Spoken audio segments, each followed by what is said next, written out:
The sun hovered low over the town of El Cielo, smearing red light across the dust-coated buildings like a slow bleed. Heat shimmered off the rooftops, clinging to the wooden planks of the saloon porches, and in that tense stillness, the town square held its breath. Men leaned on rails with their arms crossed and eyes narrowed.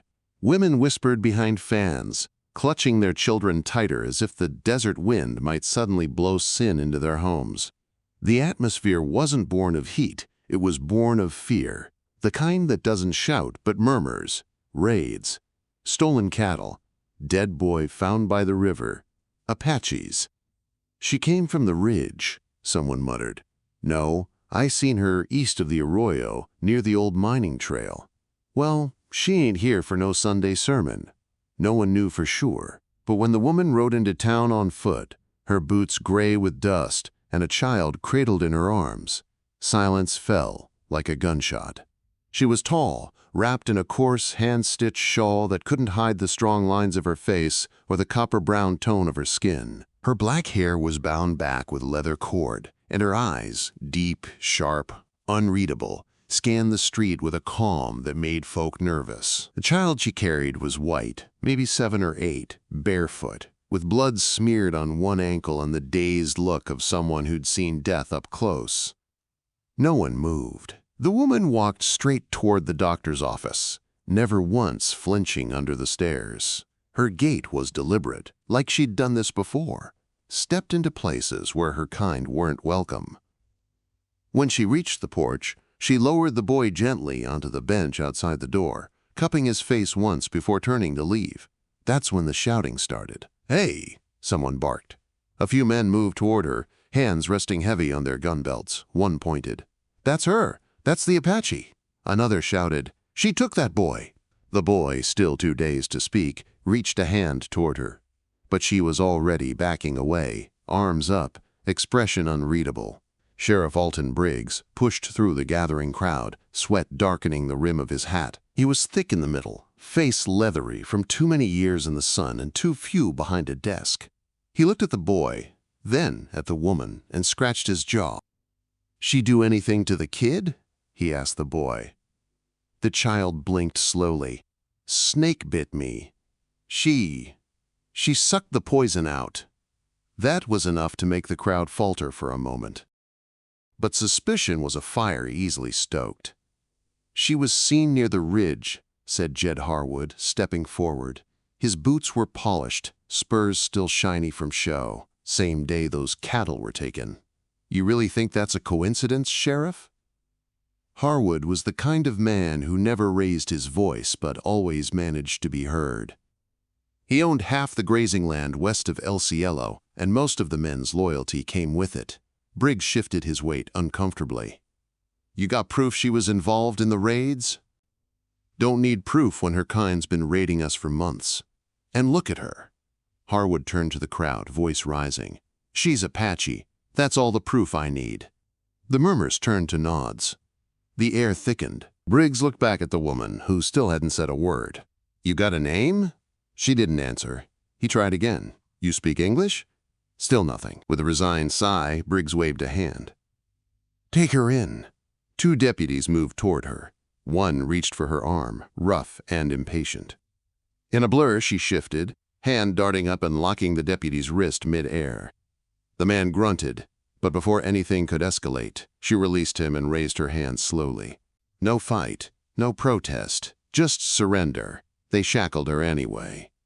The jail was a 2-cell affair, made of sun-bleached planks and iron bars long gone to rust.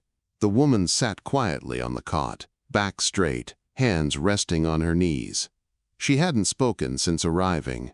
The boy had been taken to the doctor, and word was he'd be fine. Briggs sat outside the cell, chewing on a matchstick, eyes narrowed.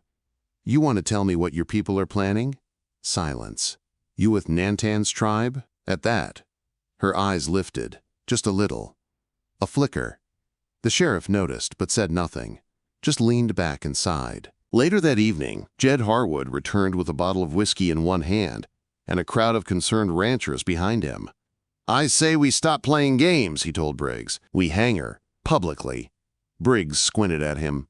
"Ain't no trial yet. There don't need to be. You think a court's gonna ride all the way out here? You want to wait for more raids? For more kids to die? Someone in the back shouted, "It's justice!" Briggs looked tired. He downed a shot of whiskey before saying, 3 days. If no one comes to speak for her by then, we hang her. The crowd roared their approval. Inside the cell, Tala said nothing. She'd heard it all. The night came heavy and windless. Crickets whispered in the grass, and a dry breeze crept under the jailhouse door. Tala remained seated, unmoving. Across from her, in the opposite cell, an old drunk stirred awake, eyes bleary. "You really Apache?" he slurred. She didn't answer. He squinted at her. "You know, they say Apaches can talk to wolves. That true?" Still no answer. "You saved that boy," he muttered. "I seen it. I seen how he looked at you, like you were his damn angel." He chuckled bitterly and turned over on the cot. Tala exhaled softly, not from fear, but from memory. She thought of her father, Nantan, his voice like gravel over river rocks. "There will be places you cannot walk, people who will not see you, but you must walk anyway." Her chains clinked lightly as she shifted. Outside, the town buzzed with false courage, talk of rope, talk of punishment, talk of justice. But justice had no place in El Cielo. Only fear. By morning, the posters were printed, nailed to boards, trees, even the church door. In rough ink they read, "Public hanging, 3 days. Apache spy to pay for her crimes. Bring your family, clean the town." Children ran through the streets waving the flyers. Women hung their laundry and whispered rumors. The saloon filled early. No one remembered the boy whose life she saved. No one asked what her name was. They didn't need a name, only a face to blame. Beau McAllister wasn't the kind of man townsfolk watched when he rode into a place.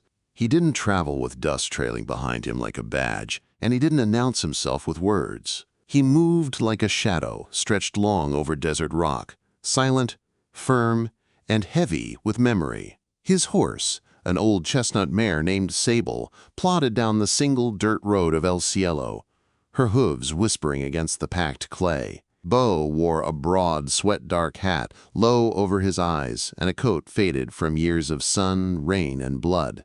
The rifle slung across his saddle hadn't been fired in months, but the steel was polished, and the strap was worn. Like him, it was quiet and ready. He didn't need a reason to stop in El Cielo. The general store stocked the flour and coffee he liked, and there was a blacksmith in town who could still fix a shoe without ruining a hoof. But as he rode past the post office, he caught sight of a poster nailed to the support beam out front. He pulled Sable to a stop and stared. It wasn't the words that hit him first. It was the face drawn in thick, careless lines. A woman's face. Strong cheekbones, black hair, eyes that didn't plead, didn't cry, just stared straight out of the page. "Apache spy," the flyer claimed. "Hanging. 2 days," it read. Beau didn't move for a long time. He just looked at the paper as the wind tried half-heartedly to peel it from the nail. He dismounted slow, boots hitting the earth with a crunch. He stepped up, read the flyer again, then reached into his coat and pulled out a match.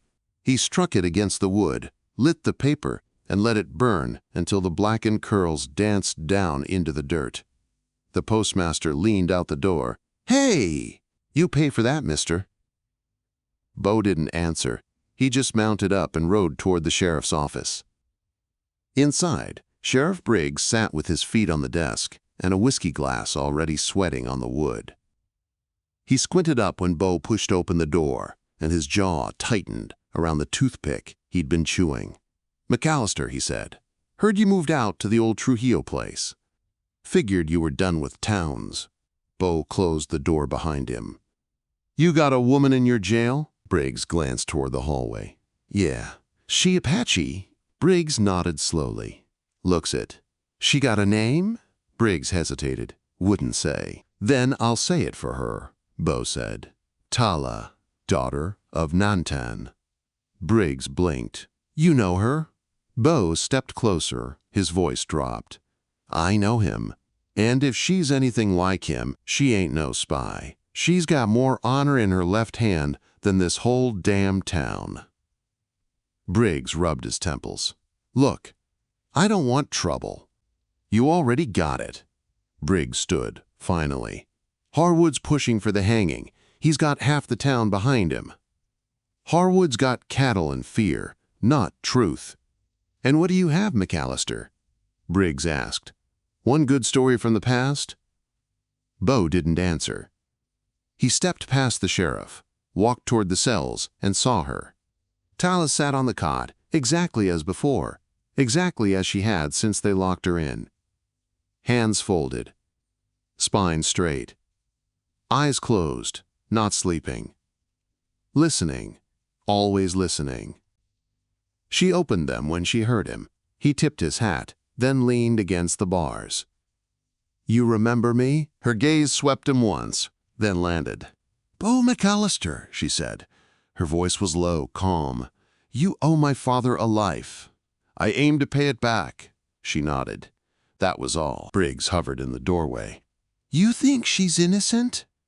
"I don't need to think," Beau said. "I know. Well, unless you got proof, it won't matter. Harwood's men say they saw her near the ridge, same day as the raid." "I saw those tracks myself," Beau said. "Looked like rustler horses to me. Apaches don't shoe their horses with factory steel." Briggs frowned. "You saying the raid was staged?" "I'm saying someone wants folks to believe it was Apache." Briggs sighed, loud and tired. "Even if that's true, the town won't care. You know what fear does." Beau nodded. "I do." He turned to Tala. "Why were you here?" "The boy," she said. "What happened?" "Rattlesnake," he cried. "I found him, saved him." Beau looked at Briggs. "You ask the boy?" He said, "She saved him, but that didn't stop Harwood." Beau shook his head. "I'll ride, talk to who I need, find what you won't, and I'll be back before that rope tightens." Briggs didn't answer. Outside, the town had shifted. Beau could feel it. He saw men gathering on porches, heads leaned together, voices low, eyes on him now. Word traveled faster than wind. He led Sable to the livery, paid for a stall, then walked toward the saloon. Inside, the smoke was thick, and the talk was thicker. Jed Harwood stood at the bar, glass in hand, laughing too loud. Beau walked in, and the room hushed. "McAllister," Harwood said, turning. "Didn't expect to see your ghost walking around here. Didn't expect to see your lies hanging someone." Harwood's smile faded. "Careful.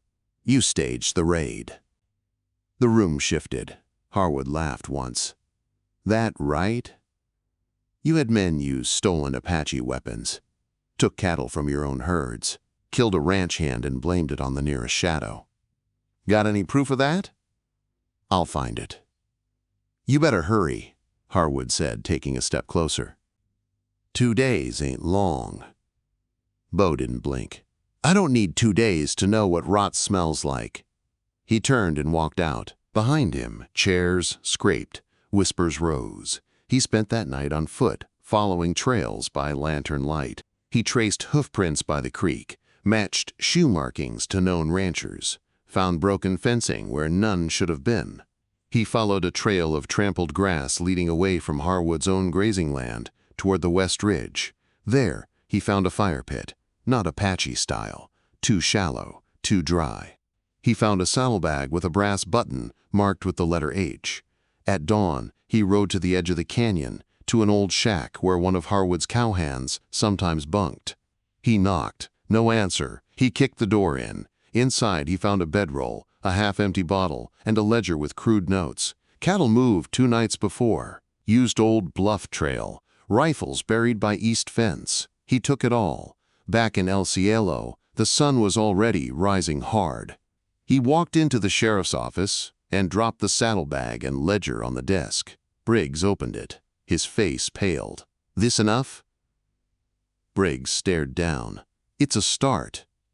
I'll give you more." Outside, the town was waking. People gathered near the gallows, where the frame had already been built. The rope hung like a question. Beau looked at it, then back at the jail. "You let her hang," he said quietly, "and this town will hang with her." He didn't wait for an answer. He went to Tala's cell. "They'll come for you soon," he said, "but I won't let them have you." She stood, hands still chained. "I do not fear death." "I know," he said, "but I fear the kind of world that thinks you deserve it." For a second, she looked at him, really looked, and for the first time something softened behind her eyes. "I believe you," she said. The town of El Cielo didn't sleep much the night before a hanging. People claimed it was justice that stirred in their bones, but it was something else, something darker. Folks wandered the streets too late, stood outside the jailhouse staring too long, and drank in the saloon with a hunger that wasn't thirst. By morning, the square pulsed with expectation. The gallows stood tall, crude and ready, built faster than the church down the road had ever come together. Inside the jail, Tala sat unmoved. She hadn't eaten the breakfast left for her, hadn't spoken since Beau last came. The woman who had once led a dying child through hostile country now waited in silence, as if the noose was just another part of the journey. Sheriff Briggs lit his pipe 3 times before he could get it going. He sat at his desk and stared at the door, listening to the noise outside swell. He hadn't meant for it to get this far. He'd told himself he was just keeping the peace. But the line between keeping peace and surrendering to fear had blurred so badly he couldn't see it anymore. The door opened. Beau stepped in with dust on his shoulders and blood on his knuckles. "I've got your proof," he said. Briggs sat up. "What the hell happened to you?" "Had a conversation with one of Harwood's men." Briggs stood slowly. "Where?" "Out past Sandhill. A shack near the old Bluff Trail. He tried to bolt. We didn't talk long." "You kill him?" "No," Beau said, "but he won't be riding for a while." Briggs reached for the ledger Beau had already brought. "You got more?" "I found rifles. Buried under fence posts, near Harwood's cattle land. Standard issue. Military etched.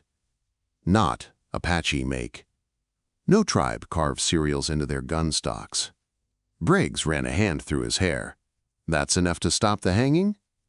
"Should be, but it won't be." Briggs looked up. "They don't want the truth," Beau said. "They want blood." Briggs walked to the cell and looked at Tala through the bars. She looked back, still unreadable. Something passed between them, too quiet to name. "I need time," he said. "You've got until sunset," Beau told him. "Then they come for her." Outside, the square was filling. Vendors set up stands like it was a fair. Women with bonnets sold pies. Children chased each other beneath the gallows shadow, and the preacher practiced his lines under his breath. Beau watched from the saloon porch. He could feel the weight pressing down on the town. It wasn't just fear anymore. It was guilt. They were trying to drown it with distractions. Harwood rode in mid-morning, dressed in black like he thought it meant something. His horse was glossy and mean-eyed, and his boots gleamed in the sun. He dismounted near the gallows and shook hands like a mayor, laughing with the men, slapping shoulders. Beau walked across the square, straight toward him. "You've been busy," he said. Harwood didn't flinch. "Beau, thought you'd be gone by now. You always this calm when someone's dying for your crimes?" Harwood's smile faded just a fraction. "You got a lot of nerve." "I've got a lot of proof. You think a pile of notes and a bruised farmhand's word is going to turn this town against me?" "I don't need the town," Beau said. "I just need the truth, and a man who'll stand for it." "You'd risk your life for her? For an Apache?" Beau stepped closer. "She's more human than you'll ever be." Harwood's eyes darkened. "Careful, McAllister. A lot of folks don't remember what you were before." "But I do." Beau didn't move. "That's good, because I remember too. I remember when I used to stand on the wrong side of the line." He turned and walked away. Back at the sheriff's office, Briggs was gathering papers with trembling hands. "If I call this off," he said, "there's going to be a riot." There'll be a worse one if you hang her. Briggs looked down at his badge. You know how long I've worn this? Too long if you let that woman die for nothing. The sheriff walked to the back, pulled open the door to Tala's cell, and stared at her. You got anything to say before I do what I should have done days ago? Tala stood. Only this. Your silence will not save you. Briggs swallowed hard and reached for the keys. The door swung open. Beau stood outside, watching the sky turn orange behind the church steeple. The sun was slipping lower. He counted the minutes without needing a clock. When the cell door creaked open, he turned. Tala stepped into the hallway, unshackled. Ready? He asked.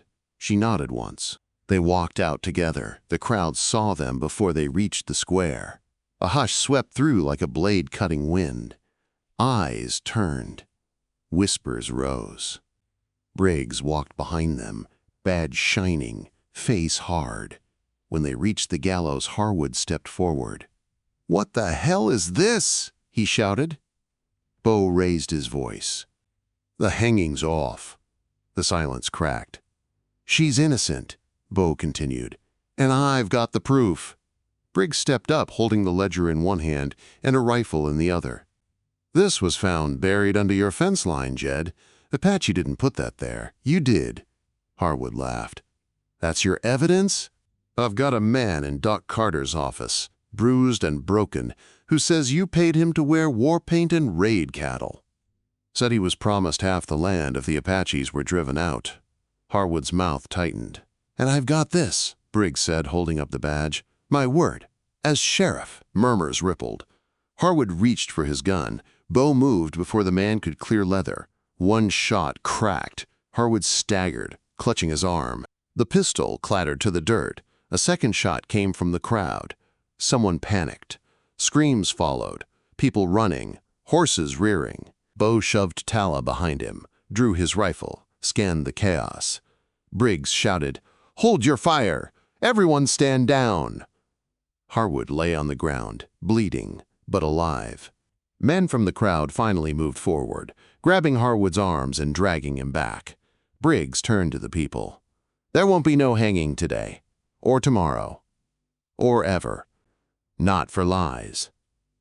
The crowd didn't cheer, they didn't boo, they just stood there, stunned, like someone had told them the sky wasn't blue anymore. Beau looked at Tala. Her eyes were calm, but her hands were shaking. Not from fear, from release. She nodded once and he returned it. Briggs turned to the crowd again. "Everyone go home."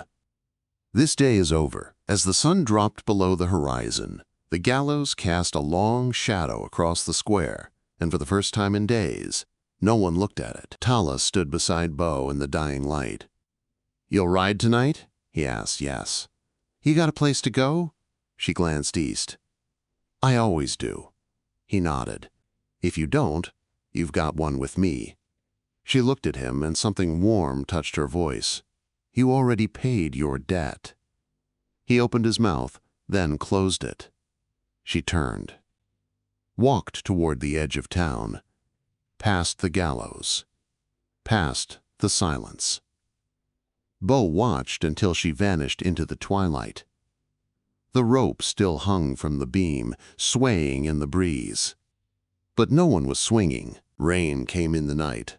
Not a downpour, not enough to wash away what had happened or what was coming. Just a steady tapping on rooftops, on broken fence boards, on the gallows wood still standing in the square. It had the sound of breath being held, and not yet released. El Cielo was quiet by morning. The vendors had packed up. The preacher left a day early. The children no longer played near the square, and the gallows, once the centerpiece of the town's ugly anticipation, now looked like a relic of shame. The rope still hung, but it swayed alone. Beau stood outside the livery, tightening the cinch on Sable's saddle. The morning air was damp, and the horse shifted beneath him, catching the scent of something strange. Not danger, not yet, but something close. Tala was gone. She'd ridden east before dawn, leaving no word, no note. Just a small carved token left on the edge of the water trough. A smooth stone with a cross etched into one side, a bird on the other, Apache symbols, freedom and watchfulness. He tucked it into his coat pocket. The jailhouse door creaked open. Briggs stepped out, looking 10 years older. "Town's restless," he muttered. "Some folks don't like the way yesterday went." "They didn't have to like it," Beau said. "They just had to see it." Briggs nodded. "Yeah, well, Harwood ain't done." "Where is he?" "Still in the doc's care. Shot, grazed bone. He's claiming you tried to kill him. Says he'll see you hanged next." Beau ran a hand down Sable's neck. "Let him try." Briggs glanced around the street. "His men are still here, drinking, whispering. They'll move soon." Beau said nothing. Briggs kicked a stone across the road. "I don't want a war. You already got one." Beau climbed into the saddle. "I'm gonna find what's left of his proof. You need more to hold him. I'll bring it." Briggs sighed. "You sure she's safe?" "She's smart. She won't go straight home. She'll circle. Wait. Watch. That's what they do. And if they come for her, they'll answer to me." He turned Sable toward the hills and didn't look back. The trail led west this time, not where Tala had gone, but where the blood was, where secrets were buried shallow. Beau knew men like Harwood didn't operate alone. They used desperate cowhands, bitter loners, men hungry for land or gold or just someone to blame. The shack where he'd found the ledger was empty now. The bedroll gone. The fire pit dead. But tracks remained. Boot prints, a broken spur, blood-streaked dust where someone had limped away. He followed the sign south, through thorned brush and over dry creek beds.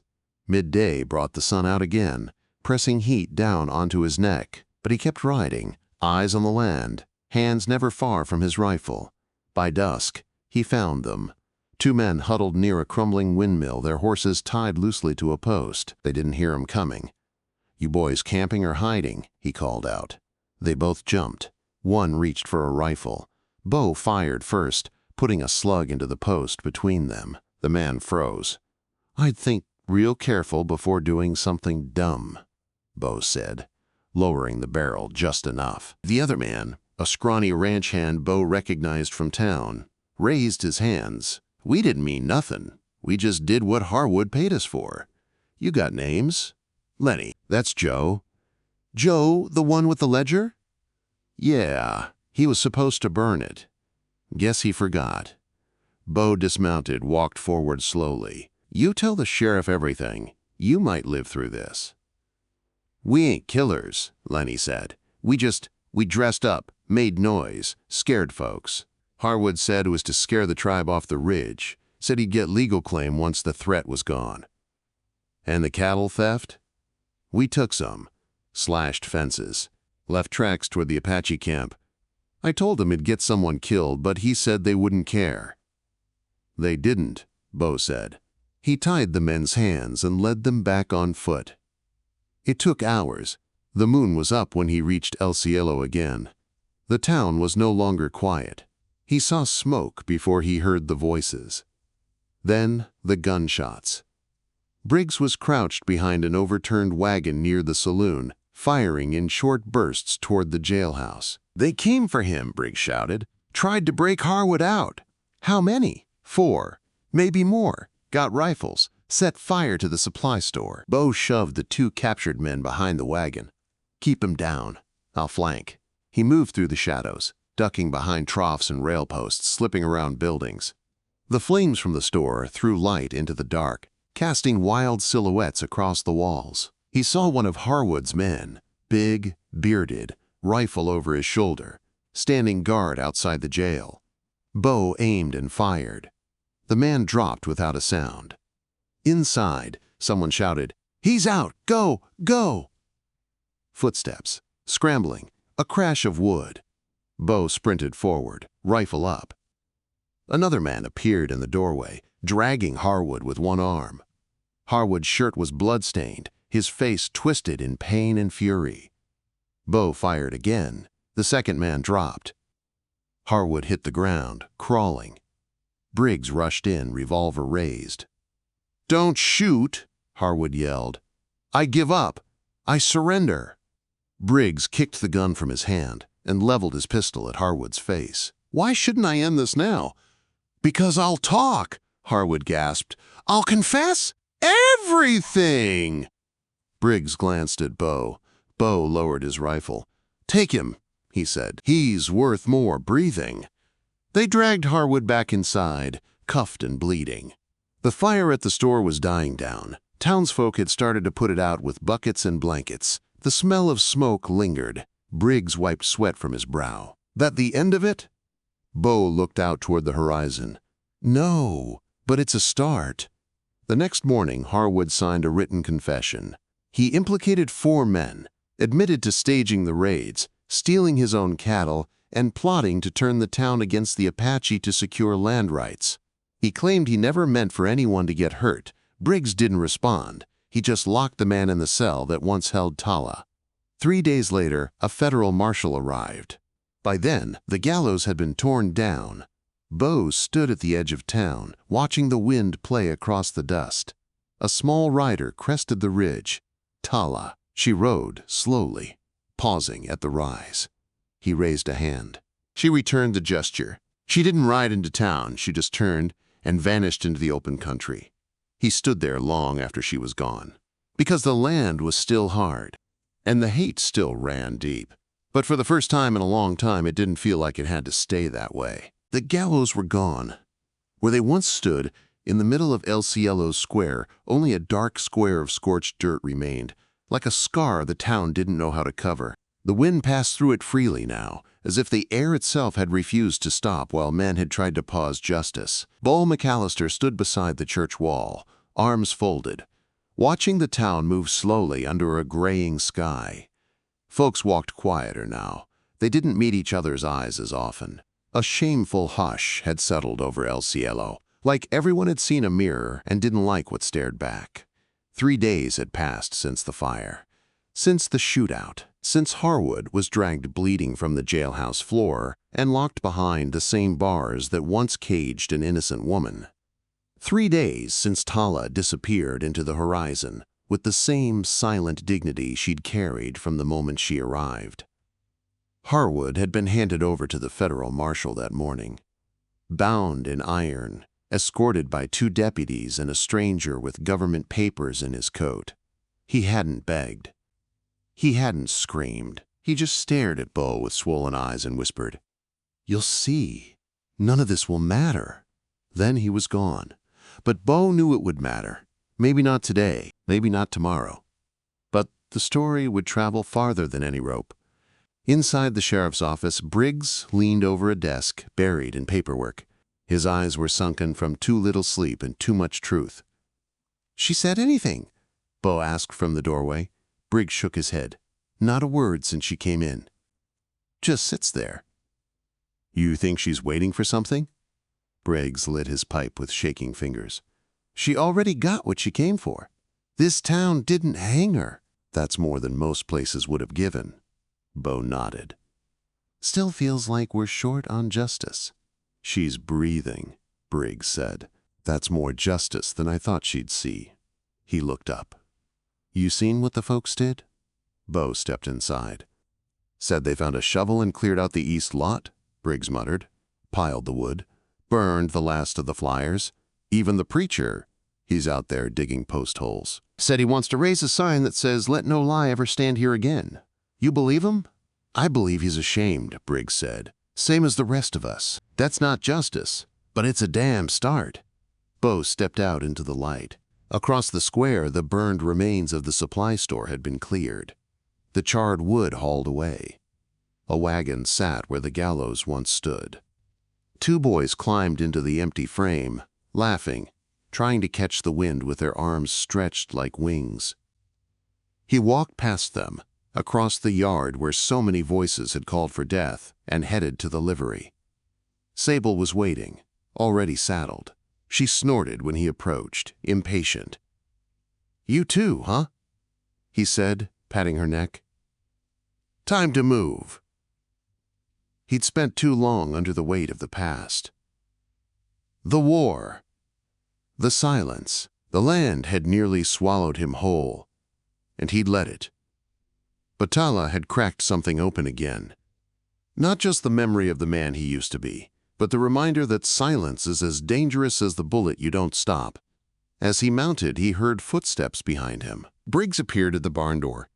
"You sure you don't want to stay a while? People could use someone like you."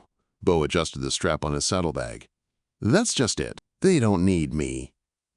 Briggs exhaled. "Where you headed?" "Where the next line needs killing." Briggs gave a slow nod. "You see her again, you tell her I'm sorry. She doesn't need it." Beau clicked his tongue and Sable moved, hooves cutting a slow rhythm into the dirt as they left the edge of town behind. The sky stretched out in a wide canvas of gray and gold, miles of nothing. Just the land, rolling slow and steady, where stories went to disappear or be reborn. He didn't see her at first. She came from the west, not the east, a solitary figure on horseback, wrapped in the wind, moving like she belonged to it. Tala. She rode without urgency, her body swaying with the motion, face as unreadable as ever. As she drew closer, he saw something different in her eyes. Not softness, not exactly, but something less guarded. A recognition. She slowed to a stop beside him. "You came back," he said. "I never left," she answered. They sat in silence, their horses shuffling beneath them. The wind tugged at their coats and whispered across the plain. "Where will you go now?" he asked. "Home," she said. "My people are waiting." "You'll tell them what happened?" "I will tell them what didn't." Beau looked down at his saddle horn, then back at her. "I've done a lot of wrong," he said. "Some I can't fix." "You didn't hang me," she said. "That doesn't make me good." "No," she said. "It makes you changed." She reached into the pouch at her side and pulled something small. A leather cord, looped with a bone-carved feather. "For you," she said. He took it gently. The carving was light but deep, every line purposeful. "What does it mean?" "Balance," she said. "The one who holds the wind and the stone." Beau nodded. She turned her horse and started off without another word. He watched her go again, a second time. And this time, it didn't feel like goodbye, just forward. He clipped the cord to his saddle horn. The feather bounced with each step as he turned south, not toward home, but toward something new. Behind him, El Cielo grew smaller, and in its place the land opened wide and clean. There would be other towns, other lies, other fires. But he'd ride toward them now, not away. Because a woman they were going to hang taught him that truth doesn't need a badge or a Bible. Just someone willing to stand. And sometimes that someone is the man who almost didn't. In a time when hate spoke louder than truth, one woman stood with dignity, and one man remembered what it meant to do what's right, even when the world stood against him. They were going to hang a woman for being Apache, until a lone rancher showed up and made a change that echoed louder than any gunshot. Justice wasn't found in the rope. It was found in courage. If you felt the weight of this story in your chest, don't ride off just yet. Subscribe to Wild West Love Chronicles, where tales of grit, heart, and redemption come alive under open skies. There's more justice, more courage, and more unforgettable love waiting down the trail. Hit that subscribe button and saddle up for the next legend.